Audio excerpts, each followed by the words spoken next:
Have you ever thought that the person you fired would one day become one of your best employees? I didn't either until recently.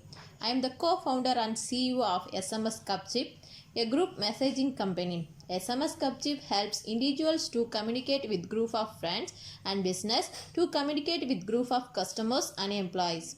In doing so, businesses can manage every aspect of their customer relationship. They can acquire and engage their customers, thereby increasing their sales and profits. We make revenues from selling our platform to large and small businesses. After we launched our service in 2007, the number of groups and users on our platform increased exponentially. To start generating revenues, we initially focused on selling our platform to large corporate brands that advertise to millions of customers. While the revenue stream was growing, we felt we were not taking advantage of another bigger opportunity, selling to small and medium business. So, in 2009, we decided to hire a small team of salespeople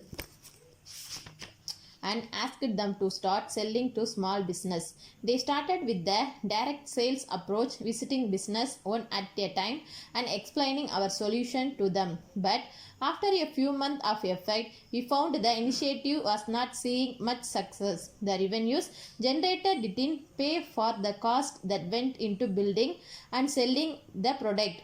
At the year end performance revenue, we made the tough decision to cut back on our losses and asked them team to leave the company. I sat down with each of them individually to share their decision. I explained that the performance was not acceptable, that we had given it enough time but in vain, and therefore they had to leave the company.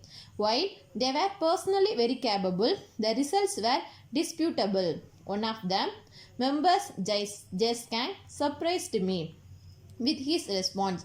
He said that he had enjoyed his experience at the company and wanted to continue working with us.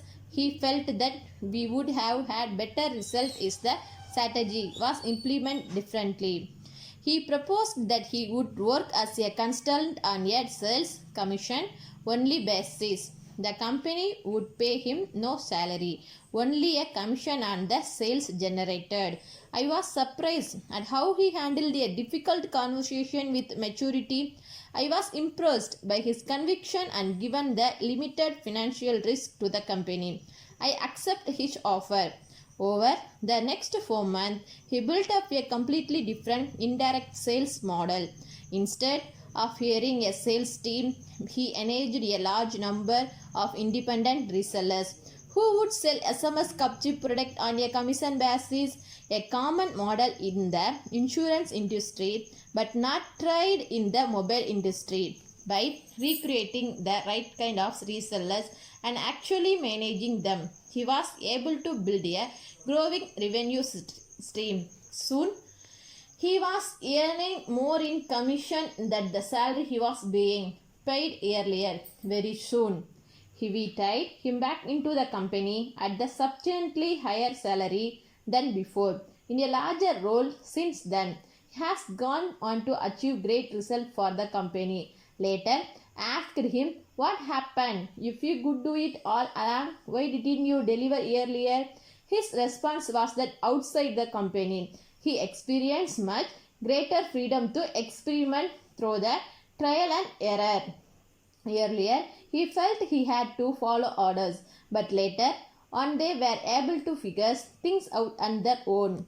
This incident has quite a few interesting lessons for business and life. If a person underperforms in a role, it does not mean that he or she is a failure. It may simply be bad fit, or the organization may be inadvertently constraining him from performing well. In such situation, while parting ways, it's a lot better to have an honest, objective, mature, and unemotional conversation. You never know when his circumstances might change, and when they two both sides find it easy to trust each other again. To me, this incident teaches us how to deal with failure in life.